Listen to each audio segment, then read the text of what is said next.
নমস্কাৰ সকলোকে স্বাগতম জনাই ষ্টুডিঅত মই জাহ্নবী আপোনাৰ হাতত মাত্ৰ 4টা দিন বাকি আছে যদিহে আপোনাৰ বেংকৰ কামকাজ কৰিবলগীয়া আছে আপোনাৰ কেৱাইসি আপডেট কৰিবলগীয়া আছে তেন্তে শীঘ্ৰে কৰক কিয়নো 4 দিন পিছতে 4 লাখ লোকৰ একাউণ্টত সোমাব ধন চৰকাৰী ঘৰৰ বাবে প্ৰথমটো কিস্তি সোমাব লাখ লাখ লোকৰ একাউণ্টত মুখ্যমন্ত্ৰী ডক্টৰ হিমন্ত বিশ্ব শৰ্মাই এই সন্দৰ্ভত কৰিছে বৃহৎ ঘোষণা লৈছে এই মুহূৰ্তৰ সবিশেষ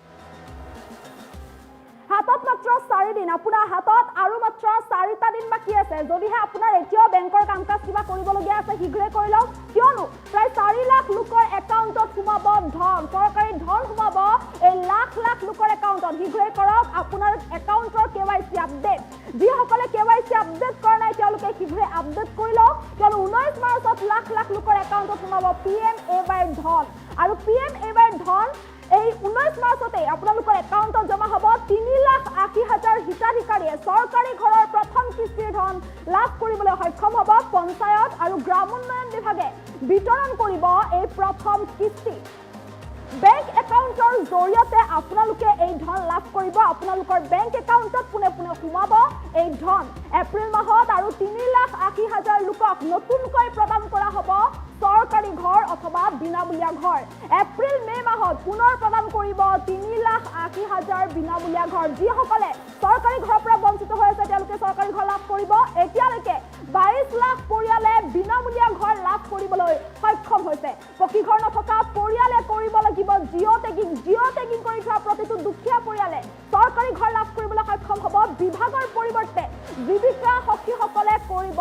জিঅ' টেগিং সেলফ জিঅ' টেগিঙৰ ব্যৱস্থাও কৰিছে চৰকাৰে আৰু জিঅ' টেগিং কৰি থোৱা প্ৰতিটো পৰিয়ালে এই চৰকাৰী ঘৰ লাভ কৰিবলৈ সক্ষম হ'ব গাঁও সভাই অনুমোদন জনোৱাৰ পিছত ব্লক পৰ্যায়ত হ'ব অনুমোদন জিলা পৰ্যায়ৰ অনুমোদনৰ পিছতে জনোৱা হ'ব ভাৰত চৰকাৰক আৰু ভাৰত চৰকাৰক সকলোবোৰ অৱগত কৰাৰ পাছতে আপোনালোকে বিনামূলীয়া ঘৰ লাভ কৰিব মুখ্যমন্ত্ৰী ডক্টৰ হিমন্ত বিশ্ব শৰ্মাই এই সন্দৰ্ভত এইদৰে বৃহৎ ঘোষণা কৰিছে যিসকলে চৰকাৰী ঘৰ এতিয়ালৈ লাভ কৰা নাই তেওঁলোকৰ বাবে ভাল খবৰ কিয়নো লাখ লাখ লোকে এই চৰকাৰী ঘৰ লাভ কৰিবলৈ সক্ষম হ'ব 19 মাৰ্চত চৰকাৰী ঘৰৰ প্ৰথমটো কিস্তিৰ ধন সোমাব হিতাধিকাৰীসকলৰ একাউণ্টত 3,80,000 হিতাধিকাৰীয়ে এই চৰকাৰী ঘৰৰ প্ৰথম কিস্তিৰ ধন লাভ কৰিব যিসকলে চৰকাৰী ঘৰ বা যিসকলে এই PMAY ঘৰৰ বাবে আবেদন কৰিছিল সেইসকলৰ বাবে নিশ্চয়কৈ ভাল খবৰ কিয়নো আপোনাৰ হাতত আৰু মাত্ৰ 4টা দিন বাকী আছে আৰু 4টা দিন পাছতে অৰ্থাৎ 19 মাৰ্চৰ দিনটোতে হিতাধিকাৰীসকলৰ একাউণ্টত এই প্ৰথম কিস্তিৰ ধন সোমাব আপোনালোকৰ বেংক একাউণ্ট পুনে পুনে জমা হ'ব এই ধন গতিকে যিসকলে চৰকাৰী ঘৰৰ বাবে আবেদন কৰিছিল আবেদন কৰা সকলৰ একাউণ্টত এই চৰকাৰী ঘৰৰ প্ৰথমটো কিস্তিৰ ধন জমা কৰি দিয়া হ'ব 3,80,000 হিতাধিকাৰীয়ে এই চৰকাৰী ঘৰৰ প্ৰথম কিস্তিৰ ধন লাভ কৰিবলৈ সক্ষম হ'ব পঞ্চায়ত আৰু গ্ৰামোন্নয়ন বিভাগে এই প্ৰথম কিস্তি বিতৰণ কৰিব হিতাধিকাৰীসকলৰ একাউণ্টত বেংক একাউণ্টৰ জৰিয়তে আপোনালোকে এই ধন লাভ কৰিব যিসকলে বেংক একাউণ্ট যিসকলে এতিয়ালৈ আপডেট কৰা নাই বা কেৱাইসি যিসকলে আপডেট কৰিবলৈ এতিয়াও বাকী আছে তেওঁলোকে শীঘ্ৰে আপডেট কৰি লওক সকলোবোৰ বেংকৰ কামকাজ সকলোবোৰ সম্পন্ন কৰি লওক কিয়নো এই 4 দিন পাৰ হোৱাৰ লগে লগে 19 মাৰ্চৰ যিটো তাৰিখ সেই তাৰিখটো আপুনি মনত ৰাখক এই 19 মাৰ্চৰ তাৰিখটোতে হিতাধিকাৰীসকলৰ একাউণ্টত এই চৰকাৰী ঘৰৰ বাবে প্ৰথম কিস্তিৰ ধন সোমাব পঞ্চায়ত আৰু গ্ৰামোন্নয়ন বিভাগে এই প্ৰথম কিস্তি বিতৰণ কৰিব গতিকে 3,80,000 হিতাধিকাৰীয়ে চৰকাৰী ঘৰৰ বাবে এই প্ৰথম কিস্তি লাভ কৰিবলৈ সক্ষম হ'ব সমান্তৰালকৈ এপ্ৰিল মাহত আৰু 3,80,000 লোকক দিয়া হ'ব ঘৰ গতিকে এইবাৰ 19 মাৰ্চত 3,80,000 হিতাধিকাৰীয়ে ঘৰ লাভ কৰিব ইয়াৰ উপৰিও এপ্ৰিল মে মাহত পুনৰ 3,80,000 হিতাধিকাৰীক এই বিনামূলীয়া ঘৰ প্ৰদান কৰা হ'ব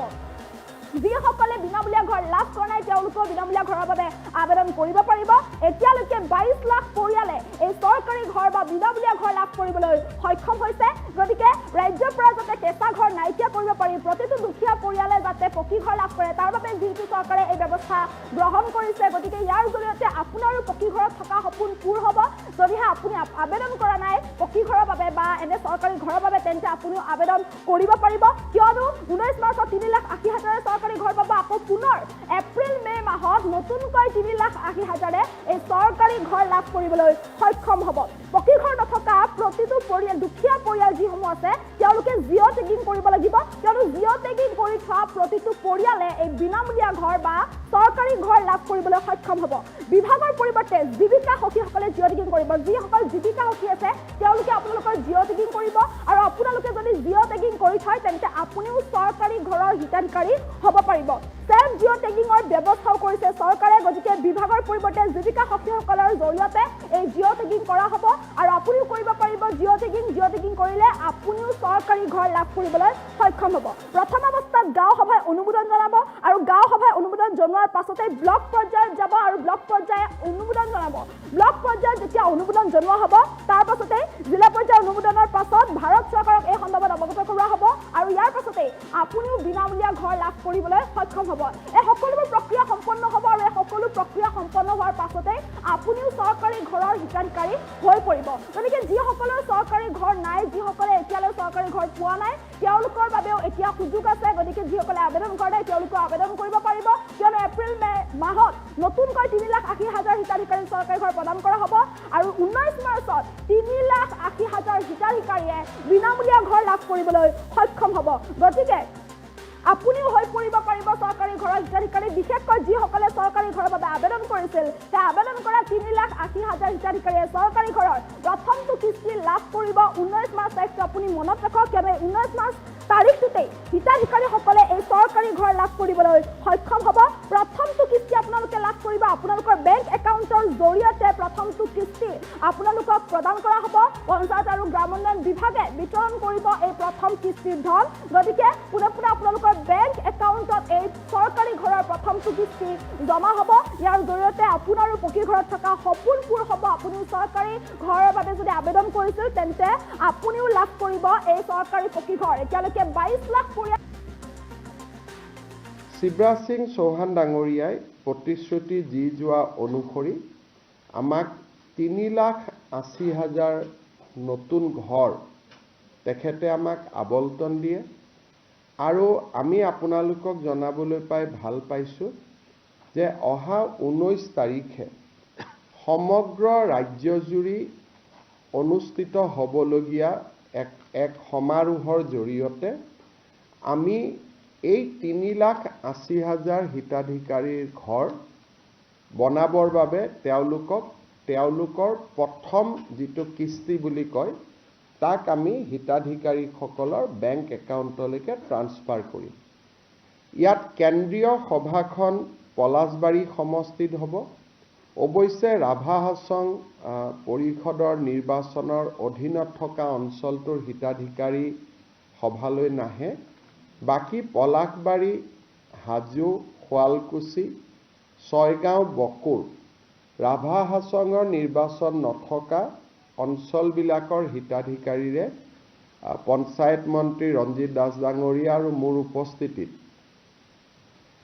পঞ্চায়ত আৰু গ্ৰামোন্নয়ন বিভাগে প্ৰথম কিস্তিৰ ধন 3,80,000 হিতাধিকাৰীলৈকে বিতৰণ কৰিব। আমি নিশ্চিত যে এই 3,80,000 হিতাধিকাৰীক ধন বিতৰণ কৰাৰ লগে লগে এপ্ৰিল মে মাহত আমি আৰু 3,80,000 হিতাধিকাৰীৰ বাবে ভাৰত চৰকাৰৰ পৰা অনুমোদন লাভ কৰিম আৰু অসমত 7,60,000 আৰু সৰ্বমুঠ প্ৰধানমন্ত্ৰী আৱাস যোজনাৰ অধীনত প্ৰায় 30 লাখ পৰিয়ালে প্ৰধানমন্ত্ৰী আৱাস যোজনাৰ ঘৰ পাবলৈ সক্ষম হ'ব। ইতিমধ্যে প্ৰায় 22 লাখ পৰিয়ালে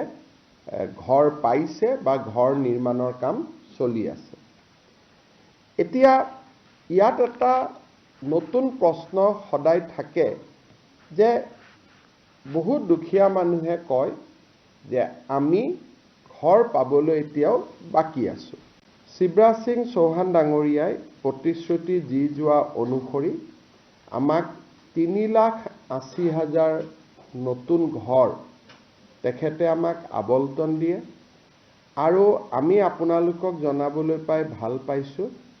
যে অহা 19 তাৰিখে সমগ্ৰ ৰাজ্যজুৰি অনুষ্ঠিত হ'বলগীয়া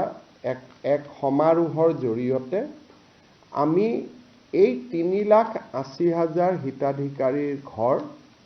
বনাবৰ বাবে তেওঁলোকৰ প্ৰথম যিটো কিস্তি বুলি কয় তাক আমি হিতাধিকাৰীসকলৰ বেংক একাউণ্টলৈকে ট্ৰান্সফাৰ কৰিম। ইয়াত কেন্দ্ৰীয় সভাখন পলাশবাৰী সমষ্টিত হ'ব। অৱশ্যে ৰাভা হাছং পৰিষদৰ নিৰ্বাচনৰ অধীনত থকা অঞ্চলটোৰ হিতাধিকাৰী সভালৈ নাহে। বাকী পলাশবাৰী, হাজো, শুৱালকুছি, ছয়গাঁও, বকুৰ ৰাভা হাছঙৰ নিৰ্বাচন নথকা অঞ্চলবিলাকৰ হিতাধিকাৰীৰে পঞ্চায়ত মন্ত্ৰী ৰঞ্জিত দাস ডাঙৰীয়া আৰু মোৰ উপস্থিতিত পঞ্চায়ত আৰু গ্ৰামোন্নয়ন বিভাগে প্ৰথম কিস্তিৰ ধন 3,80,000 হিতাধিকাৰীলৈকে বিতৰণ কৰিব। আমি নিশ্চিত যে এই 3,80,000 হিতাধিকাৰীক ধন বিতৰণ কৰাৰ লগে লগে এপ্ৰিল-মে মাহত আমি আৰু 3,80,000 হিতাধিকাৰীৰ বাবে ভাৰত চৰকাৰৰ পৰা অনুমোদন লাভ কৰিম আৰু অসমত 7,60,000 আৰু সৰ্বমুঠ প্ৰধানমন্ত্ৰী আৱাস যোজনাৰ অধীনত প্ৰায় 30 লাখ পৰিয়ালে প্ৰধানমন্ত্ৰী আৱাস যোজনাৰ ঘৰ পাবলৈ সক্ষম হ'ব। ইতিমধ্যে প্ৰায় 22 লাখ পৰিয়ালে ঘৰ পাইছে বা ঘৰ নিৰ্মাণৰ কাম চলি আছে। এতিয়া ইয়াত এটা নতুন প্ৰশ্ন সদায় থাকে যে বহুত দুখীয়া মানুহে কয় যে আমি ঘৰ পাবলৈ এতিয়াও বাকী